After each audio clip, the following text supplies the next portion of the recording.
जयराम एक बाइक इस मुद्दे को लेकर चुनाव लड़ता ना, नहीं जीतता। आज जो है कि तीखी बहस होगी।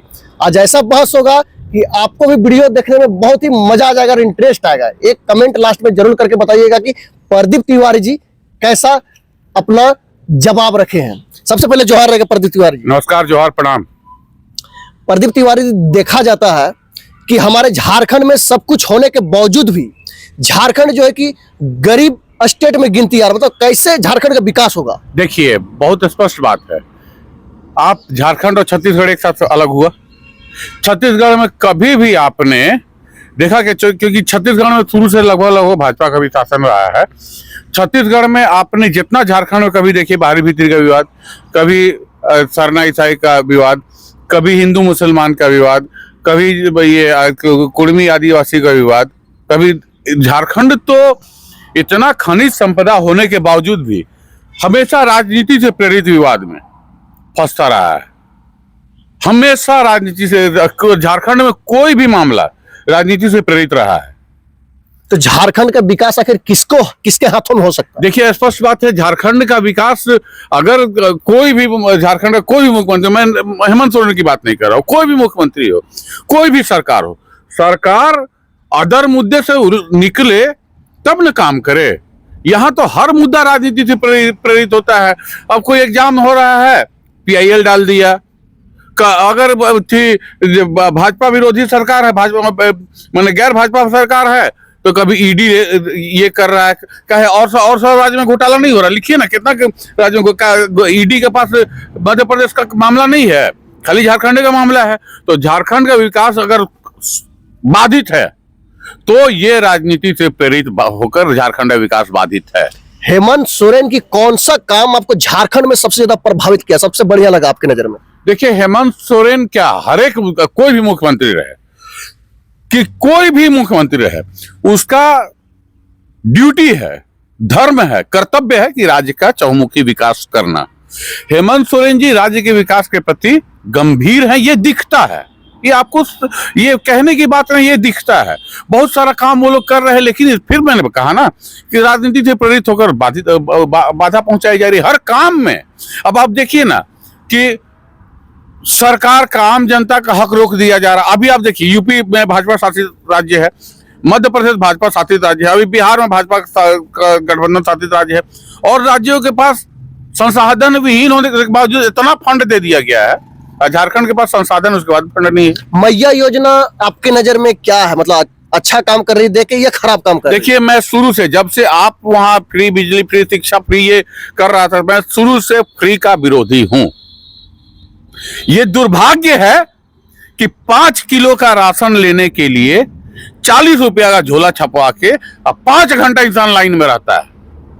तो बच्चे रोड पे उतर रहे हैं, या उन लोग कह रहे हैं कि मैया योजना बंद करिए और स्कॉलरशिप चालू करिए। वो बच्चों के लिए आप क्या कहेंगे? देखिए, ये बिल्कुल सही बात है कि बच्चों के छात्रवृत्ति हो गया, आंगनबाड़ी सेविकाओं का अनुदान हो गया, ठेकेदारों का पेमेंट हो गया, रुक गया है। सिर्फ मैया, ये गलत बात है कि सिर्फ मैया सम्मान योजना के कारण रुका है। आपका, फिर मैं बोल रहा हूं कि केंद्र सरकार हमारा आपका जैसे झारखंडी का हक 1,36,000 करोड़ डकार के बैठी है। अगर आज वो हक मिल जाए, वो पैसा आज रिलीज कर दे, सरकार का सारा बैकलॉग क्लियर हो जाएगा। 1,36,000 करोड़ बहुत होता है। रेगुलर तो सरकार का आमदनी हो ही रहा है। सरकार का GST का पैसा कौन रोक के रखा है? केंद्र सरकार। केंद्र सरकार सिर्फ राजनीति से प्रेरित होकर रोक के रखा कि अगर हम देंगे, हेमंत सोरेन तुरंत छात्रवृत्ति बांटेंगे, राज्य सरकार तुरंत आंगनबाड़ी का मानदेय बांटेगा, सभी ठेकेदारों का पेमेंट हो जाएगा, सारा बैकलॉग, सारा पेमेंट जो है बैकलॉग सारा क्लियर हो जाएगा। जयराम महतो कहते हैं कि अगर हम मुख्यमंत्री बनेंगे तो पूरा झारखंड का जो है कि दिशा दशा कार्यकाल बदल के रख देंगे। जयराम महतो जी को मुख्यमंत्री बनने के लिए, वो भोजपुरी में कहावत है, गाछे कटहर ओठे तेल, माने पेड़ में कटहर लगा हुआ, आप होठ में तेल लगा रहे कि अब खाएंगे, ना 9 मन घी होगा, ना राधा। जयराम महतो आपके नजर में कैसा नेता?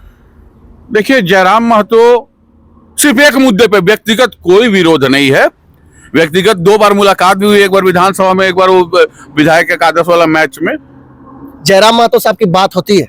बात तो वैसी नहीं होती है। 2 बार मुलाकात हुई, दोनों बार बहुत अच्छा बिहेवियर रहा, इसमें कहीं किंतु परंतु। जयराम देखिए, जयराम आया है राजनीति में, अब वो विधायक बन गए हैं, तो विधायक बनना है तो विकास कार्य करना उनकी मजबूरी है। जयराम का कहना है कि राजा का बेटा जो है कि राजा बनते रहेगा या फिर गरीब का बेटा भी विधायक के राजा बने। 81 विधायक में कौन अंबानी अडानी का बेटा है जी?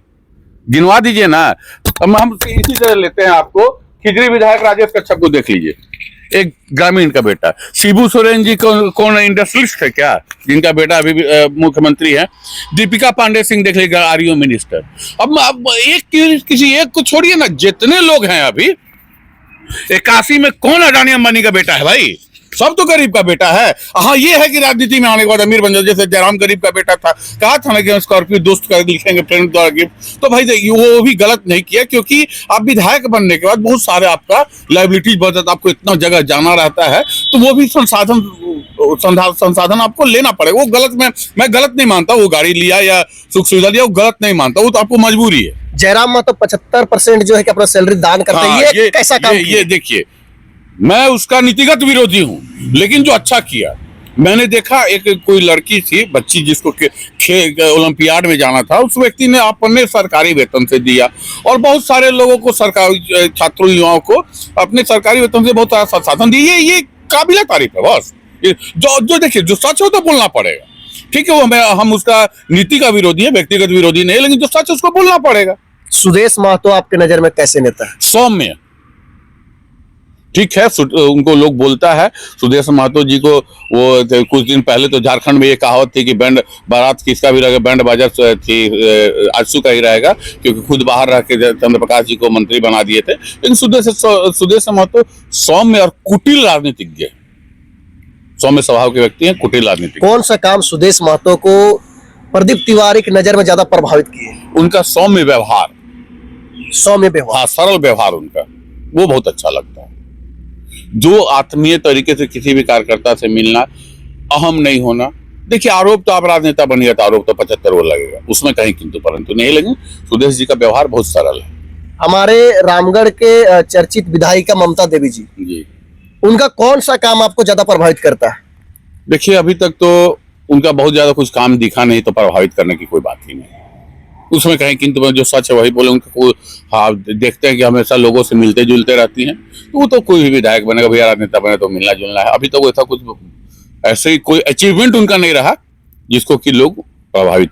अभी एक मुद्दा बहुत ही गर्म है, देखा जाता है कि ज्योत्सना क्रिकेटर जो कि आजसू के नेत्री हैं, और वो हमेशा कुर्मियों को गाली गलौज देती है, यहाँ तक कि चुतिया कहे या कहे तो अरे कुर्मी, मतलब तरह तरह के, जबकि उनके पार्टी के सुप्रीमो भी महतो, जयराम महतो को भी बोलते, वो भी महतो, मतलब वो पार्टी में रह रही है और सुप्रीमो भी मान लीजिए कि गाली सुन रहा है उनका, मतलब वो भी तो महतो है।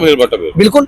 तो ऐसे में सुप्रीमो आखिर क्यों नहीं उन नेत्रियों को समझाते हैं, या फिर उनको जो है कि समझाने का प्रयास करते हैं कि आप हमें क्यों गाली दे रहे हैं? देखिए, सबसे पहले जितना क्रिकेटर झारखंडी संस्कृति के नाम पर मेरी छोटी बहन है, ठीक है, मैं उनको आपके माध्यम से सलाह देना चाहूंगा कि इतना एग्रेसिव नहीं होना चाहिए, ठीक ना। किसी भी आंदोलन में इतना एग्रेसिव नहीं होना चाहिए। मैंने भी उनका, मेरी छोटी बहन का एक आध स्टेटमेंट सुना, तो इतना एग्रेसिव नहीं होना चाहिए। दूसरी बात, सुदेश महतो आज अगर ज्योत्सना क्रिकेटर को पार्टी से निकाल दें तो ज्योत्सना क्रिकेटर भगत सिंह बन जाएंगे।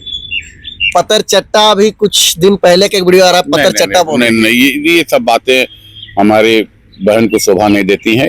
जो बात सच है सो सच है। निशा भगत आपके नजर में कैसी नेत्री? निशा भगत, देखिए, निशा भगत ने, वो भी छोटी बहन हमारी, निशा भगत जब जेल कैंप में थी तो जेल कैंप ठीक था, और जेल कैंप से निकल गई तो जेल कैंप पे इतना आरोप किया, यहाँ से पैसा वहां से पैसा, ये सब। देखिए, मेरा एक है कि संबंध खराब हो जाए फिर भी राज रहना चाहिए, ठीक है, उसी को वफादारी कहते हैं। आदिवासियों को क्या निशा भगत और ज्योत्सना क्रिकेटर यानी एकजुटता प्रदान करने के लिए आई है, या फिर ये लोग क्या बोल सकते हैं, दरकिनार कर देंगे? आदिवासी एकजुट था, है और रहेगा।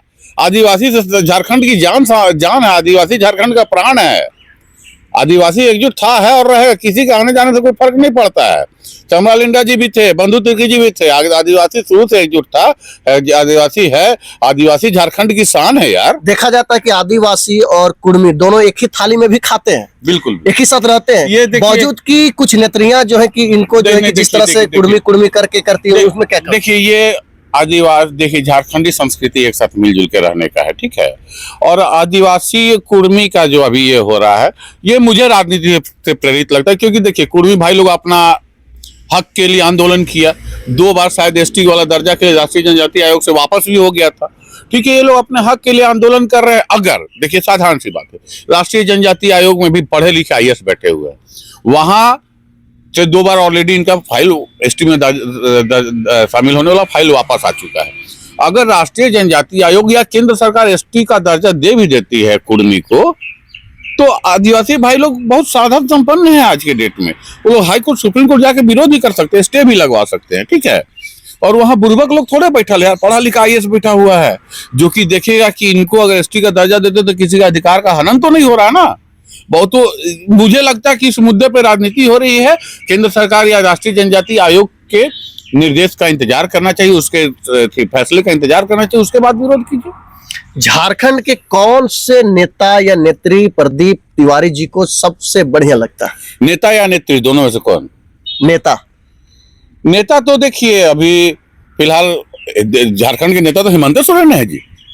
हेमंत सोरेन का अच्छा ठीक व्यवहार। नेता सुदेश महतो भी है। नहीं, अब नेता जयराम भी है। नेता तो अब नेता तो 81 को विधायक को है। हाँ। नेता को तो 81 को विधायक को है, लेकिन हेमंत सोरेन को नेता माना जाता है। अभी झारखंड का भाई मुख्यमंत्री है तो उन्हीं को नेता माना जाएगा। वैसे आप कैटेगरी वाइज पूछिएगा कि जो विधायक नहीं है या विधायक है, इस तरह को पूछिएगा तब क्लियर बता पाएंगे। जैसे झारखंड का नेता में तो अभी हेमंत जी हैं, और नेत्री में झारखंड की नेत्री एक ही है, दीपिका पांडे सिंह, महिला नेत्री। अब आप कभी एक बार मिल लीजिए दीपिका पांडे सिंह से, भक्त हो जाइएगा बॉस। क्या व्यवहार कुशल नेत्री है। सिर्फ व्यवहार या काम भी? काम भी देखिए, इसी तरह महागामा से जीत के आ गई, क्या उतना विरोध होने के बावजूद। अच्छा, झारखंड के कौन ऐसे विधायक हो या मंत्री या नेता कहे, कौन ऐसे चर्चित नेता या नेत्री है जिनका शेड्यूल सबसे टाइट हो, जो कि खाली काम काम काम ही दिखता है उनको? One and only Deepika Pandey Singh. आप कभी मिल के देख लीजिएगा, one and only Deepika Pandey Singh. क्या मन यार, एनर्जेटिक लेडीज है। मैं तो बड़ी बहन करके बोलता हूं, आप देखिए वो कभी थकती ही नहीं है। अब मोदी जी जैसे काजू का रोटी भी नहीं खाती हैं वो, लेकिन कभी थकान उनके चेहरे पे नहीं देखी। मुझे याद है कि एक बार उनका हाथ टूट गया था, यहाँ बुखार लग जाने पर नेताजी से कोई अच्छा नेता 7 दिन नहीं मिलता है किसी से, और हाथ टूटने के बावजूद प्लास्टर लेके चेहरे पे दर्द साफ चेहरे पे झलक रहा है, लेकिन सिकन नहीं। क्या बड़ी बहन मानता हूं, गजब, मतलब कि एडोरेबल यार। आप भूल नहीं पाएंगे, उनसे मिलिएगा तो भूल नहीं पाइएगा। ऐसा देखा जाता है कि हमेशा जेलकेम के नेताओं को, जो छोटे छोटे नेता हैं, बड़े बड़े नेता हैं, उन लोगों को हर मामले में जो है कि प्रताड़ित किया जाता है। झारखंड में लाठी डंडे मारना हो, जेल घुसाना हो, मतलब मैं आपकी इन बातों से सहमत नहीं हूँ। तरुण महतो, देखिए तरुण महतो जी प्रकरण में बहुत ज्यादा नहीं जानता हूँ, लेकिन मैं एक बात स्पष्ट जानता हूँ, आज के डेट में कोई भी प्रशासन, कोई भी पुलिस पदाधिकारी बगैर प्रमाण के, वो भी बगैर पुख्ता प्रमाण के, किसी भी एक आम नागरिक को प्रताड़ित नहीं कर सकता है। नेता तो दूर की बात है बॉस।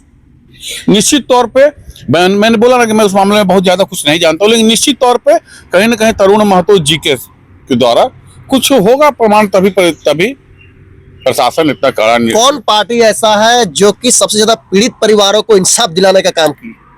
अब उसे सब है। आप जेकेएलएम का प्रवक्ता मत बनिए। जब हम तो पार्टी का नहीं, हमको अभी यहाँ कोई पीड़ित बन जाए, हम अधिकारी का छाती पे चढ़ के नाचने लगेंगे। जिसके साथ अन्याय होगा, अन्याय नहीं बर्दाश्त करें। सब है, सबको। हाँ ठीक है कि जेलकेम अभी इन सब मामलों में ज्यादा इंटरेस्ट ले रहा है। Very practical, to very frankly speaking, कि ज्यादा जेलकेम के पास जो भी मामला आ रहा है उसके जो भी पदाधिकारी है कार्रवाई करवा रहे हैं। सराहनीय है, जो सच है सो सच है, लेकिन वो तो कोई भी करेगा। बस किसी के पास जाए तो है कि ममता देवी के पास चल जाए कि सीओ मेरा विधवा पेंशन नहीं, तो वो फोन करके हमारे पास आ जाएगा मामला, तो हम तो डायरेक्ट जाके सीओ का छाती पे चढ़ जाएंगे कि काहे नहीं कर रहे हो। वो देखिए, पार्टी है तो काम करेगा, जिसको काम करना है पार्टी है काम करेगा। हाँ, जेलके में तो कहिए कि अभी अगर घाटशिला उपचुनाव जीत जाता है ना जेलकेम, तो उसका जितना समर्थक था ना, वो तो तांडव करे लगता है। जेलकेम के सुप्रीमो का कहना है कि हम घाटशिला चुनाव जीत चुके हैं। कैसे जीत? उनका कहना है कि पहले 8,000 वोट था, 11,000, मतलब हम बढ़त हुआ। ये गलत बात है। ये अगर कहता है तो वो गलत बात। हाँ, 8,000 पहले वोट था, 28,000 हो जाता, 20,000 होता तो समझा जा सकता है। एक साल में 3,000 वोट अगर बढ़ा तो ये, अब उससे तो हेमंत सोरेन जी का, स्वर्गीय रामदास सोरेन जी 80,000 वोट लाए थे और उनके बेटा समेत सोरेन 1 लाख प्लस वोट ला दिए। तो ये तार्किक बात नहीं है, बिल्कुल गलत बात है। ये आप कैसे जीत चुके हैं? 3,000 वोट एक साल में बढ़ गया, वो आपका पूरा टीम वहां जाके बैठ गया कैंपेन करने में, तो ये गलत तर्क है, बिल्कुल गलत तर्क है। क्या लगता है युवाओं का भविष्य आखिर कैसे बनेगा? जिस तरह से युवा लोग को नौकरी चाहिए, हेमंत सोरेन तो बोल दिए थे कि हम जीतेंगे तो भाई इतने युवाओं को जो है कि रोजगार देंगे। आज रोजगार के लिए जो तरस रहे युवाओं को क्या संदेश देंगे? देखिए, ये मैं बहुत द्रवित होता हूँ इस मामले से कि एग्जाम कैंसिल हो जाना, जिनका जिस लड़के का मान लीजिए एज क्रॉस कर गया एग्जाम फॉर्म भरने का, केवल सरकार की लेट लतीफी कारण या कोर्ट से बहुत सारा मामला कोर्ट में भी है। हर मामला झारखंड में, यही तो बोला ना मैं, राजनीति से प्रेरित सारा मामला है। अब देखिए, यही नहीं, हर अब यूपी में देखिए एग्जाम कैंसिल हो जाए तो यार युवाओं का भविष्य क्या होगा? बाई हुक और बाई कुक, लाठी के बल पे एग्जाम कंडक्ट कराना चाहिए। जो गलती करे वैसे अधिकारियों की छाती पे चढ़कर लाठी से कूटिए, लेकिन युवाओं का भविष्य बर्बाद मत कीजिए। जो भ्रष्ट, जिस अधिकारी की गलती के कारण एग्जाम कैंसिल हो रहा है उसको जेल के सलाखों में ले जाकर उल्टा लटका के मारिए, लेकिन युवाओं का भविष्य खराब नहीं होना चाहिए। भाई साधारण सा बात है यार, उसका जब एज क्रॉस कर जाएगा तो आप उसका तो भविष्य खा गया ना यार, सिस्टम तो उसका भविष्य खा गया ना यार। ये गलत बात है। ये युवाओं के साथ ही, अरे यार 1,000 रुपया 2,000 रुपया फॉर्म भरता है, एग्जाम कैंसिल हो जाता है, उसका मरम यार वो युवा समझ रहा है, उसके माँ बाप समझ रहे हैं, ये भ्रष्ट अधिकारी क्या समझ रहे हैं, सिस्टम क्या समझ रहा है यार। ये बहुत तकलीफदायक, मन का चोटता है जब एग्जाम के दिल के पढ़ते हैं, पर मन का चोटता है करता है कि जिस अधिकारी गलती कारण उसका छाती पे चढ़ के कूट दे। हम लोग वो क्षमता रखते हैं बॉस। युवाओं के भविष्य के साथ खिलवाड़ नहीं होना चाहिए यार। एक आदमी 4-4 कुर्सी संभाल रहा है। जयराम के समर्थक कहते हैं कि जयराम सिर्फ झारखंड के नहीं बल्कि बिहार बंगाल में भी जो है कि झंडा गाड़ दिए हैं। अरे जयराम अमेरिका का नेता बन जाए यार, अमेरिका का नेता बन जाए, जाके वो डोनाल्ड ट्रंप और फलाना सबका प्रचार करे, क्या समस्या है? ठीक है, झारखंड का लड़का इतना चर्चित हो, लेकिन जब बात वही आती है, बाहरी भाषा नहीं चलता और आप जा रहे हो प्रचार करने, वहां लोग आपका हाथ उठा के भोजपुरी गाना गा रहे हैं, तो उसका विरोध करना चाहिए वहां भी। आपके नजर में जयराम को झारखंड से बाहर जाना चाहिए या नहीं जाना चाहिए? काहे नहीं जाए? वो अमेरिका चल जाए, वो रूस चल जाए, पुतिन का प्रचार करे, क्या दिक्कत है? झारखंड का युवा का आगे बढ़े, कोई समस्या नहीं। मैंने कहा ना कि देखिए, जयराम से मेरा व्यक्तिगत कोई विरोध नहीं है। मैं अपने आप को झारखंडी मानता हूँ, सरकारी नियमानुसार मैं झारखंडी हूँ। रघुवर दास जी ने जो कैबिनेट से पास किया उसके नियमानुसार मैं झारखंडी हूँ, तो प्रत्येक झारखंडी मेरा भाई बहन है। जयराम आगे बढ़ रहा, खुशी है इस चीज की, लेकिन हम बोले ना कि हम लोग भीख भी मांगना पड़े ना तो भी नीति से समझौता नहीं करेंगे। 1932 का विरोध था, विरोध है और आजीवन विरोध रहेगा। अगर जयराम 1932 बाहरी भीतरी जो मुद्दा लाए थे, अगर इस मुद्दा को जयराम अपने मुंह से कह दे कि हम दरकिनार कर देते हैं, तो ऐसे में जो है कि आप लोग जयराम को सपोर्ट करेंगे या फिर विरोध करेंगे? उस मुद्दे का छोड़ के जयराम का हर मुद्दे पर सपोर्ट है, अभी भी है। अभी उसका तबीयत खराब हो, जितना और लोगों को तकलीफ नहीं हो, मुझे तकलीफ हुआ। मैंने, अगर मुझसे बात होती तो मैं बोलता है कि भाई थोड़ा अपना स्वास्थ्य का ध्यान रखो। निश्चित तौर पे युवा विधायक है, ठीक है, लोग को 1932 के मुद्दे पे ठग के विधायक बना। अब देखिए, लोग बाहरी बोलते यार, आप एक चीज समझो, मैं आपके चैनल के माध्यम से देखिए उसका जितना हुलहुलिया गैंग वाला है ना, सुनेगा नहीं, केवल देखेगा फोटो, तुरंत उल्टा सीधा गाली देना शुरू करेगा। वो देखिए, जेकेएलएम का कोई भी पदाधिकारी उल्टा सीधा नहीं लिखता है, वैसे ही लोग तुरंत माई बहन पे उतर आते हैं ना, जिनको कि जयराम चिंता भी नहीं है। जयराम वैसे भक्तों के लिए भगवान बन चुका है यार। बात तो सुनो यार, हाईकोर्ट से बड़ा जयराम नहीं है। हमारे झारखंड की उच्च न्यायालय ने ये स्थानीयता के फाइल को ये कहते हुए टर्न डाउन कर दिया था कि हम किसी भी खतियान को स्थानीयता का आधार नहीं बना सकते हैं यार। तो कानून सबके लिए ना है। मुख्यमंत्री ने विधानसभा में कहा था कि अगर हम 1932 पास भी कर देते हैं तो ये मामला कानून में लटक जाएगा। तो यार, कोई बैल कभी दूध दे सकता है? वही हाल है यार, जब हमारे देश में सर्वोच्च न्यायालय है ना, सबसे ऊंची संस्था न्यायालय, जब न्यायालय ने इसको बोल दिया कि ये संभव नहीं है, तो फिर आप लोगों को भ्रम में लाकर क्यों पाल रहे हैं यार? युवाओं को अपना तैयारी करना चाहिए, चाहे सरकार की छाती पे चढ़ के नौकरी मांगना चाहिए, और लोगों को दरकिनार का। आज देखिए, जयराम मैंने कहा सूर्य छोटा भाई है, विधायक बनने के बाद कितना बार राजभवन धरना पे बैठा है। राज्यपाल से तो बहुत अच्छा संबंध, महामहिम राज्यपाल से कितना बार राज्यपाल जी को दबाव दिया 1932 साल आगे भेजिए। देखिए 1932 का मुद्दा प्रैक्टिकली पॉसिबल नहीं है।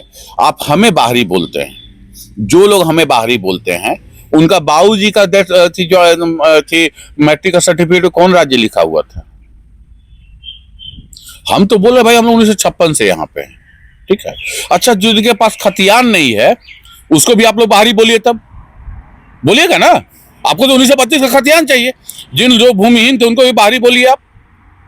धनबाद, बोकारो वगैरह था ना, 1956 में बंगाल प्रोविंस से अलग होके बिहार में शामिल हुए, तो उनके पास 1932 का झारखंड का खतियान नहीं है, बिहार का खतियान नहीं है, तो भी बाहरी है यार। देखिए, जो चीज प्रैक्टिकली पॉसिबल है, युवाओं को ठगिए मत। एक कड़ा सवाल रहेगा प्रदीप जी से, एकदम व्हाई नॉट, मैं तो स्वागत, नाराज मत होइएगा, एकदम व्हाई नॉट। सवाल है कि अगर जयराम प्रदीप तिवारी को कह दे कि हम किसी विधानसभा से चुनाव को लड़ा देंगे, क्या प्रदीप तिवारी नाराज होंगे या जयराम तरफ आएंगे? प्रदीप तिवारी बोले ना, आप बोला मन्नत ना पूरा होना भगवान ने बदलता, कटोरा लेके भीख भी मांगना पड़ेगा ना, तो भी 1932 का विरोध रहेगा। 1932 का विरोध मैंने तो जयराम के चुनाव के समय बोला था यार, कि आप भाषण में बोलो ना, चैलेंज किया था कि आप भाषण में बोलो कि जो जिनके पास 1932 का खतियान नहीं हमको वोट नहीं दे, जो भोजपुरी बोलते वो हमको वोट नहीं दे। बोल सकता था क्या कोई भी नेता बोल दे? जैसे जेएमएम के भी ये में था, कांग्रेस के भी ये में था, बीजेपी के भी मैनिफेस्टो में था 1932 लागू करेंगे। मैं चैलेंज करता हूं, किसी भी चुनाव में कोई भी बड़ा नेता खड़ा होकर बोल दे कि जिनके पास 1932 का खतियान नहीं वो हमको वोट नहीं दे, जो भोजपुरी बोलते हैं वोट दे दे। बोल सकते हैं क्या? मीठा मीठा गप गप कड़वा कड़वा थू थू, पब्लिक को चूतिया बनाते हैं। इसी पे देखिए, यही बात बोलते तो विवाद हो जाता है। मतलब आप सीट, मतलब किसी सीट से आपको लड़ाया जाए तो आप लेंगे या नहीं लेंगे? भैया हम लोग किंग मेकर हैं, हम लोग को कोई इच्छा नहीं है विधानसभा को घुसने की, और कोई इच्छा नहीं लाइबिलिटी। हम लोग फ्री माइंड शेर आदमी है, जहां मनवा हम लोग किंग में, हम लोग सीमा में बंद के नहीं जी सकते। हमको विधायक सांसद बनने की कोई इच्छा नहीं है। जब बनना हो ना जो उस लायक होंगे तो राज्यसभा एमएलसी बहुत सारा ऑप्शन है।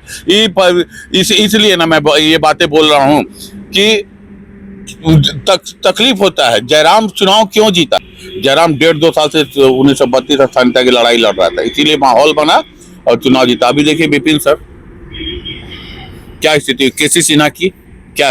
देखिए आज की राजनीति में ना, जो भारत की राजनीति है ना, आपको सच बोलने वाले लोग, हक की लड़ाई लड़ने वाले लोग नहीं जीत। जनसुराज की क्या स्थिति हुई ना, तो जमानत जब्त हो गया। भारतीय राजनीति, हम लोग गरीब आदमी, गरीब गुरबा आदमी, भारतीय राजनीति बगैर पैसा का संभव नहीं है। हम लोग वास्तव में फकीर आदमी है, झोला उठाए कहीं चल देते हैं। अब पैसा वाला देखिए, गाड़ी नहीं है, बाइक से घूम रहे हैं, बस से घूम रहे हैं। हम लोग गरीब आदमी है, तो गरीब आदमी के लिए आज की राजनीति नहीं है। गरीब आदमी अपने हक की राजनीति, हक की लड़ाई लड़ सकता है। ये सीखा था हमने शिबू सोरेन जी से। मेरे आइडियल थे शिबू सोरेन जी। शिबू सोरेन जी जीवन भर मेरे आइडियल रहेंगे। उन्होंने हम गरीबी में भी अपने हक की लड़ाई लड़ना सिखाया था। इसीलिए हम लोग गरीब आदमी विधायक बनने की इच्छा भी नहीं। तो चलिए फिर से नया वीडियो में मिलेंगे। प्रदीप तिवारी जी हमारे साथ जुड़ चुके थे। बहुत तीखा तीखा सवाल और मीठा मीठा जवाब तो सुन ही लिए होंगे। आपका क्या राय है, आप लोग कमेंट करिएगा। एक बार जोहार कर दीजिए प्रदीप जी। सभी दर्शकों को मेरा जोहार, नमस्कार, प्रणाम, हर हर महादेव।